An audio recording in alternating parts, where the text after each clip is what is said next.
സെക്ഷനിൽ നമ്മൾ ഡിസ്കസ് ചെയ്യാൻ പോകുന്നത് സ്റ്റോക്ക് മാർക്കറ്റ് ഇൻഡെക്സിലെ S&P മെർവൽ ഇൻഡെക്സിനെ പറ്റിയാണ്. ഈ S&P മെർവൽ ഇൻഡെക്സിൻ്റെ കുറച്ച് ഫീച്ചേഴ്സ്, അതിൻ്റെ കാൽക്കുലേഷൻസ്, ആ ഒരു ഇൻഡെക്സിൻ്റെ അണ്ടറിൽ ഇൻവെസ്റ്റ് ചെയ്തേക്കുന്ന കമ്പനീസിൻ്റെ നെയിംസ്, അതിൻ്റെ എലിജിബിലിറ്റി ക്രൈറ്റീരിയ. S&P മെർവൽ ഇൻഡെക്സിനെ പറ്റി ഡീറ്റെയിൽ ആയിട്ട് പറയണേക്കാളും മുമ്പ് നമുക്ക് സ്റ്റോക്ക് മാർക്കറ്റ് ഇൻഡെക്സ് എന്താണെന്ന് അറിയണം. Then what is stock market index? A stock market index is a statistical measure which shows the changes take place in the stock market. Stock market index എന്ന് പറയുന്നത് ഒരു statistical tool ആണ് which shows the changes take place in the stock market. എന്തെങ്കിലും ഒരു changes stock മാർക്കറ്റിൽ വരികയാണെങ്കിൽ ആ ഒരു ചേഞ്ചസ് മെഷർ ചെയ്യാൻ വേണ്ടി യൂസ് ചെയ്യുന്ന ഒരു സ്റ്റാറ്റിസ്റ്റിക്കൽ ടൂൾ ആയിട്ടാണ് സ്റ്റോക്ക് മാർക്കറ്റ് ഇൻഡെക്സ് യൂസ് ചെയ്യുന്നത്. The value of the stock market index is computed using the values of the underlying stocks. Stock market ഇൻഡെക്സിൻ്റെ വാല്യൂ കമ്പ്യൂട്ട് ചെയ്യുന്നത് അണ്ടർലൈൻ സ്റ്റോക്സിൻ്റെ വാല്യൂസിൻ്റെ ബേസിസിലായിരിക്കും. Any changes take place in the underline stock prices impact the overall value of the index. ഇന്ന് എന്തെങ്കിലും തരത്തിലുള്ള ഒരു changes underline stock പ്രൈസസിന് സംഭവിക്കുകയാണെങ്കിൽ ആ ഒരു ഇമ്പാക്റ്റ് വാല്യൂ ഓഫ് ഇൻഡെക്സിനും ഉണ്ടാവും എന്നാണ് പറയുന്നത്. ഇനിയിപ്പോൾ എന്തെങ്കിലും തരത്തിലുള്ള ഇൻക്രീസോ ഡിക്രീസോ അണ്ടർലൈൻ സ്റ്റോക്ക് പ്രൈസസിന് സംഭവിക്കുകയാണെങ്കിൽ ആ ഒരു എഫക്റ്റ്, ഇൻക്രീസോ ആയാലും ഡിക്രീസ് ആയാലും ആ ഒരു എഫക്റ്റ് വാല്യൂ ഓഫ് ഇൻഡെക്സിനെയും എഫക്റ്റ് ചെയ്യും എന്നാണ് പറയുന്നത്.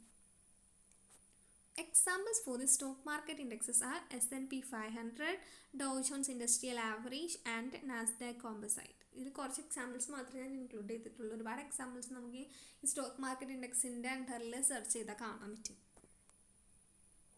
S&P മെർവൽ ഇൻഡെക്സ് ഈ ഒരു സെഷനിൽ ഏറ്റവും ഹൈലൈറ്റ് ആയിട്ടുള്ള ഒരു പാർട്ടാണ് ഈ S&P മെർവൽ ഇൻഡെക്സ് എന്ന് പറയുന്നത്. S&P Merval, the Merval index Mercado de Valores, literally stock market. ഈ മെർക്കാഡോ ഡി വലാറസ് എന്ന് പറയുന്നത് ഈ മെർവലിൻ്റെ ഫുൾ ഫോം ആണ്. is the most important index of the Buenos Aires Stock Exchange. Buenos Aires stock എക്സ്ചേഞ്ചിലെ തന്നെ ഏറ്റവും ഇമ്പോർട്ടൻ്റ് ആയിട്ടുള്ള ഒരു സ്റ്റോക്ക് എക്സ്ചേഞ്ച് ആണ് ഈ S&P മെർവൽ എന്ന് പറയുന്നത്. ഈ ബ്യൂണോസ് ഐറിസ് സ്റ്റോക്ക് എക്സ്ചേഞ്ച് എന്ന് പറയുന്നത് നമ്മൾ കേട്ടിട്ടുള്ള BSE NSE ഒക്കെ പോലെ തന്നെ ഒരു ഓർഗനൈസേഷനാണ്. It's an organisation responsible for the operations of the Argentina's primary stock exchange. ആ ബ്യൂണോസ് ഐറിസ് സ്റ്റോക്ക് എക്സ്ചേഞ്ചിലെ തന്നെ ഏറ്റവും ഇമ്പോർട്ടൻ്റ് ആയിട്ടുള്ള ഒരു ഇൻഡെക്സ് ആണ് ഈ S&P മെർവൽ ഇൻഡെക്സ് എന്ന് പറയുന്നത്.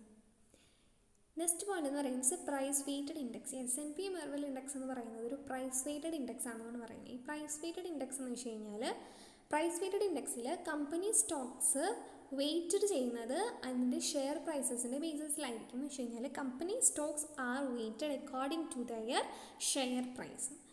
അതിൽ ഇപ്പോൾ സ്റ്റോക്കിന് ഹയർ പ്രൈസ് ആണെന്നുണ്ടെങ്കിൽ ആ ഒരു സ്റ്റോക്കിനായിരിക്കും മൂവ്മെൻറ്റ് ഓഫ് ഇൻഡെക്സിൽ ഇമ്പാക്റ്റ് കൂടുതൽ. ഇപ്പോൾ ലോവർ പ്രൈസുള്ള സ്റ്റോക്കാണെങ്കിൽ ആ ഒരു സ്റ്റോക്കിന് മൂവ്മെൻറ്റ് ഓഫ് ഇൻഡെക്സിൽ ഇമ്പാക്റ്റ് കുറവായിരിക്കും എന്നാണ് പറയുന്നത്. നെക്സ്റ്റ് എന്ന് പറയുന്നത് it's calculated as the market value of the portfolio of stock selected based on their market share, number of transaction and quotation price. Market value of the portfolio of stocks, portfolio of സ്റ്റോക്സിൻ്റെ market value calculate ചെയ്യുന്നത് അതിൻ്റെ market share, number of transaction, ഈ quotation price എന്നീ 3 ഫാക്ടേഴ്സിൻ്റെ ബേസിസിലായിരിക്കും ഈ portfolio of സ്റ്റോക്സിൻ്റെ market value നമ്മൾ കാൽക്കുലേറ്റ് ചെയ്യുന്നത്. നെക്സ്റ്റ് എന്ന് പറയുന്നത് അർജൻറ്റീന സ്റ്റോക്ക് മാർക്കറ്റ്. മെർവൽ എന്ന് പറയുന്നത് അർജൻറ്റീനയുടെ ഒരു സ്റ്റോക്ക് മാർക്കറ്റാണ്. The Merval is a major stock market index which tracks the performance of the large companies based in Argentina. അർജൻറ്റീനയുടെ ഓൾമോസ്റ്റ് ലാർജ് കമ്പനീസ്, എല്ലാ ലാർജ് കമ്പനീസും ഓൾമോസ്റ്റ് എല്ലാ ലാർജ് കമ്പനീസിൻ്റെയും പെർഫോമൻസ് ട്രാക്ക് ചെയ്യാൻ വേണ്ടി യൂസ് ചെയ്യുന്ന ഒരു സ്റ്റോക്ക് മാർക്കറ്റ് ഇൻഡെക്സ് ആണ് ഈ Merval. Merval is a major stock market index which tracks the performance of a large companies based in Argentina. It is a basket weighted index. Next എന്ന് പറയുന്നതാണ് it's a basket weighted index. Price weighted ഇൻഡെക്സിൻ്റെ അണ്ടറിൽ വരുന്നതാണ് ഈ basket weighted index എന്ന് പറയുന്നത്. The market value of the stock portfolio is selected according to the market share in the Buenos Aires stock exchange, number of transaction and quotation price. Stock പോർട്ട്ഫോളിയോസിൻ്റെ market value calculate ചെയ്യുന്നത് market shares in the Buenos Aires stock exchange, number of transaction and quotation price. Buenos Aires stock എക്സ്ചേഞ്ചിലെ market ഷെയറിൻ്റെ ബേസിസിൽ, number of ട്രാൻസാക്ഷൻ്റെ ബേസിസിൽ, quotation പ്രൈസസിൻ്റെ ബേസിസിലായിരിക്കും portfolio of സ്റ്റോക്സിൻ്റെ മാർക്കറ്റ് വാല്യൂ കാൽക്കുലേറ്റ് ചെയ്യുന്നത്. The index has a base value of $0.01 as of June 30, 1986. ഓരോ ഇൻഡെക്സിനും ബേസ് വാല്യൂ ഉണ്ടായിരിക്കും. ഈ S&P Marvel ഇൻഡെക്സിൻ്റെ ബേസ് വാല്യൂ എന്ന് പറയുന്നത് $0.01 ആണ് as of June 30, 1986. The next point, the Marvel increased at 5369 points, which means 5369 points or 13.06% since the beginning of the 2020 according to trading on a contract for difference. ഈ CFTയുടെ അക്കോർഡിങ്ങിൽ ഈ 2020യുടെ ബിഗിനിങ്ങിൽ മെർവൽ 13.06% increase ചെയ്തു എന്നാണ് പറയുന്നത്. CFT എന്ന് പറയുന്നത് CFT is a financial contract that pays difference in settlement price between the opening and closing trade. Opening and closing ട്രേഡിൽ വരുന്ന settlement പ്രൈസിൻ്റെ ഡിഫറൻസിൻ്റെ ഫിനാൻഷ്യൽ കോൺട്രാക്റ്റ് ആണ് ഈ CFT എന്ന് പറയുന്നത്. CFD is a financial contract that pay difference in the settlement price between the opening and closing trade. അവരുടെ ഒരു വ്യൂ പോയിന്റിൽ 2020 മെർവൽ 13.06% ഇൻക്രീസ് ചെയ്തു എന്നാണ് പറയുന്നത്. Coronavirus and Merval, S&P Marvel. Corona വൈറസിൻ്റെ ടൈമിൽ നമ്മൾ ന്യൂസിലൊക്കെ കണ്ടിട്ടുണ്ട് എല്ലാ സ്റ്റോക്ക് മാർക്കറ്റ് ഇൻഡെക്സും താഴോട്ടാണ് പോയത്. അതുപോലെ തന്നെ ഇതും S&P Marvelലും താഴോട്ടാണ് പോയത്. The Buenos Aires Stock Exchange Index known as Marvel saw a sharp decrease since the outbreak of the coronavirus pandemic. Corona virus outbreak ചെയ്തതിന് ശേഷം S&P Marvelലും ഓൾമോസ്റ്റ് എല്ലാ ഇൻഡെക്സും താഴോട്ട് പോയ പോലെ തന്നെ S&P Marvel ഇൻഡെക്സും അത് ഡിക്രീസ് ആവാണ് ചെയ്തത്. On March 19, 2020, the Marvel stock market index reached its lowest value in the year. ആ ഇയറിലെ തന്നെ ഏറ്റവും ലോവസ്റ്റ് വാല്യൂയിലോട്ട് മാർച്ച് 19 എത്തിയെന്നാണ് പറയുന്നത്. ഇപ്പോൾ നമുക്കൊരു ടേബിൾ കാണാൻ പറ്റും. ഈ ടേബിൾ എന്ന് വെച്ച് കഴിഞ്ഞാൽ ഈ S&P Marvel ഇൻഡെക്സിൻ്റെ കീഴിൽ ഇൻവെസ്റ്റ് ചെയ്തേക്കുന്ന കമ്പനീസിൻ്റെ ഡീറ്റെയിൽസാണ്. കമ്പനി നെയിം കൊടുത്തിട്ടുണ്ട്, ആ കമ്പനി ഏത് ഇൻഡസ്ട്രിയിലാണെന്ന് കൊടുത്തിട്ടുണ്ട്, സെക്ടേഴ്സ് കൊടുത്തിട്ടുണ്ട്. ഞാനിതിലൊരു 7 കമ്പനീസിൻ്റെ നെയിംസ് ഇൻക്ലൂഡ് ചെയ്തിട്ടുണ്ട്. ഒരുപാട് കമ്പനീസ് ഉണ്ട്, ഗൂഗിളിൽ സെർച്ച് ചെയ്ത് നമുക്ക് കാണാൻ പറ്റും. ഒരുപാട് കമ്പനീസ് നമുക്ക് ഈ ഒരു S&P Marvel ഇൻഡെക്സിൻ്റെ കീഴിൽ ഇൻവെസ്റ്റ് ചെയ്തിട്ടുണ്ട്. ആ കമ്പനീസിൻ്റെ നെയിംസ്, ആ കമ്പനി ഏത് ഇൻഡസ്ട്രിയിലാണ്, ഏത് സെക്ടറിലാണെന്നൊക്കെയാണ് ഈ ഒരു ടേബിളിൽ കൊടുത്തിരിക്കുന്നത്.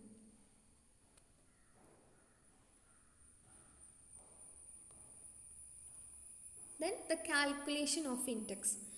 The index is computed with weighted average market capitalization. Index compute ചെയ്യുന്നത് weighted average market capitalizationൻ്റെ ബേസിസിലായിരിക്കും എന്നാണ് പറയുന്നത്. ഇനി മാർക്കറ്റ് ക്യാപിറ്റലൈസേഷൻ എങ്ങനെ കാണാം?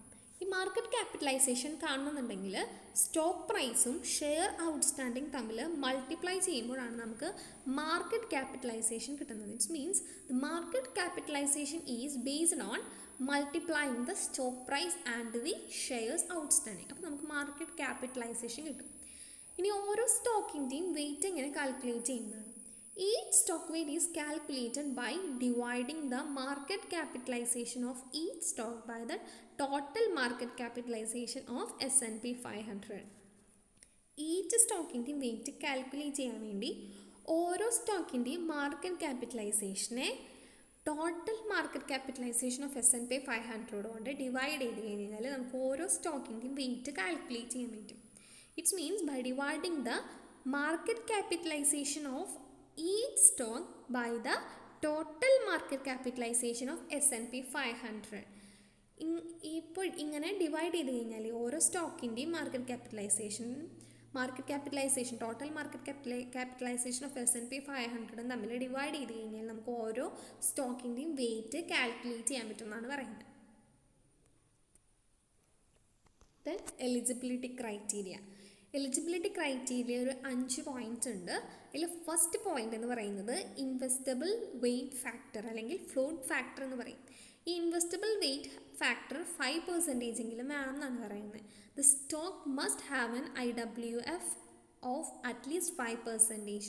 IWF അറ്റ്ലീസ്റ്റ് 5% എങ്കിലും വേണമെന്നാണ് പറയുന്നത്. ഈ ഇൻവെസ്റ്റബിൾ വെയ്റ്റ് ഫാക്ടർ എന്ന് വെച്ച് കഴിഞ്ഞാൽ ഇറ്റ്സ് എ ഫ്രീ ഫ്ലോട്ട് എന്ന് പറയും, അല്ലെങ്കിൽ ഫ്ലോട്ട് ഫാക്ടർ എന്ന് പറയും. It's A percentage of each companies shares that are freely available for taking in the market. Open മാർക്കറ്റിൽ ഫ്രീലി അവൈലബിൾ ആയിട്ടുള്ള കമ്പനീസ് ഷെയർസിൻ്റെ പെർസെൻറ്റേജിനെയാണ് നമ്മൾ ഫ്രീ ഫ്ലോട്ട് അല്ലെങ്കിൽ ഫ്ലോട്ട് ഫാക്ടർ എന്നൊക്കെ പറയുന്നത്.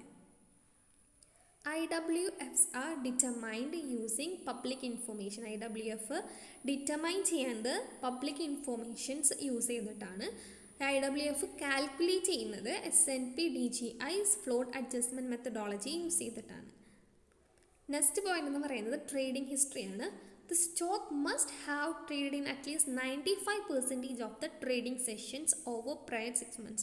ഈ prior 6 monthsൽ അറ്റ്ലീസ്റ്റ് 95% എങ്കിലും ട്രേഡ് ചെയ്തിട്ടുണ്ടായിരിക്കണം എന്നാണ് പറയുന്നത്. The stock must have traded in 95% of the trading sessions over the prior 6 months. Next point എന്ന് പറയുന്നത് മാർക്കറ്റ് ക്യാപിറ്റലൈസേഷൻ ആണ്. The stocks must have a float adjusted market capitalization of at least 2.5 billion Argentinian pesos. Float adjusted market capitalization at least 2.5 billion Argentinian pesos വേണം എന്നാണ് പറയുന്നത്. എന്താണ് ഈ float adjusted market capitalisation? ഈ float adjusted market ക്യാപിറ്റലൈസേഷൻ്റെ മറ്റൊരു പേരാണ് ഈ free float capitalisation. നമ്മൾ നേരത്തെ പറഞ്ഞു ഈ ഫ്രീ ഫ്ലോട്ട് എന്നു പറഞ്ഞു കഴിഞ്ഞാൽ കമ്പനീസിൻ്റെ ഷെയർസ് മാർക്കറ്റിൽ ഓപ്പൺ മാർക്കറ്റിൽ അവൈലബിൾ ആയിട്ടുള്ള കമ്പനി ഷെയർസിൻ്റെ പെർസെൻറ്റേജിനെയാണ് നമ്മൾ ഈ ഫ്രീ ഫ്ലോട്ട് എന്ന് പറയുന്നത്. ഫ്രീ ഫ്ലോട്ട് മെത്തേഡാണ് മാർക്കറ്റ് ക്യാപിറ്റലൈസേഷൻ കാൽക്കുലേറ്റ് ചെയ്യാൻ വേണ്ടി ഏറ്റവും ഉപകാരമുള്ളത്. എന്ന് വെച്ച് കഴിഞ്ഞാൽ ഈ ഫ്രീ ഫ്ലോട്ട് വഴി നമുക്ക് ആക്യുറേറ്റ് ആയിട്ടുള്ളൊരു റിസൾട്ട് കിട്ടും. ഏത് സ്റ്റോക്ക് മാർക്കറ്റാണ് ഓപ്പൺ മാർക്കറ്റിൽ അവൈലബിൾ ആയിട്ടുള്ളതെന്നും അതിൻ്റെ മൂവ്മെൻറ്റ്സ് ആ ഇൻഡെക്സിൻ്റെ മൂവ്മെൻ്റ് ഒക്കെ നമുക്ക് ആക്യുറേറ്റ് ആയിട്ട് കിട്ടണമെന്നുണ്ടെങ്കിൽ ഈ ഫ്രീ ഫ്ലോട്ട് മെത്തഡോളജി യൂസ് ചെയ്യണമെന്നാണ് പറയുന്നത്. Market capitalisation, the stock must have a float adjusted market capitalization of at least 2.5 billion Argentinian pesos. Next point എന്ന് പറയുന്നതാണ് ലിക്വിഡിറ്റി. ലിക്വിഡിറ്റിയിൽ തന്നെ 2 തരം ക്രൈറ്റീരിയാസ് ഉണ്ട്. അതിൽ ഒന്നാമത്തെ ക്രൈറ്റീരിയ എന്ന് പറയുന്നത് A minimum 6 month median value traded greater and ARS 2.5 million. Minimum 6 months median value trade MDVT എന്ന് പറയുന്നത് ARS 2.5 million ഗ്രേറ്റർ ആയിരിക്കും എന്നാണ് പറയുന്നത്. Minimum 6 months median daily value traded MDVT greater and ARS 2.5 million. Next point എന്ന് പറയുന്നത് A minimum annualised 6 months median value traded ratio. A minimum annualized 6 months MVTR, which means median value traded ratio of at least 10%. MVTR at least 10% എങ്കിലും വേണമെന്നാണ് പറയുന്നത്. ലിക്വിഡിറ്റിയിൽ 2 points ആണുള്ളത്. ഒന്നാമത്തെ കാര്യം എന്ന് പറയുന്നത് minimum 6 months median value traded means MDVT 2.5 million greater ആവണം, greater and ARS 2.5 million ആവണം. രണ്ടാമത്തെ എന്ന് പറയുന്നത് minimum annualised 6 months median value traded ratio MVTR 10%, at least 10% എങ്കിലും വേണമെന്നാണ് പറയുന്നത്. നെക്സ്റ്റ് പോയിന്റ് എന്ന് പറയുന്നതാണ് multiple share classes. Each company is represented once by the designated listing. Multiple share classes എന്ന് വെച്ച് കഴിഞ്ഞാൽ ഈച്ച് കമ്പനി ഓരോ കമ്പനിയും അറ്റ്ലീസ്റ്റ് വൺ ടൈമെങ്കിലും ഡെസിഗ്നേറ്റഡ് ലിസ്റ്റിങ്ങിൽ റെപ്രസെൻറ്റ് ചെയ്തിരിക്കണം, അല്ലെങ്കിൽ ഡെസിഗ്നേറ്റഡ് ലിസ്റ്റിങ്ങിൽ ഉണ്ടായിരിക്കണം എന്നാണ് മൾട്ടിപ്പിൾ ഷെയർ ക്ലാസ്സസിൽ പറയുന്നത്. ഈ 5 പോയിന്റ്സ് ആണ് എലിജിബിലിറ്റി ക്രൈറ്റീരിയസിൽ പറയാനുള്ളത്. Thank you.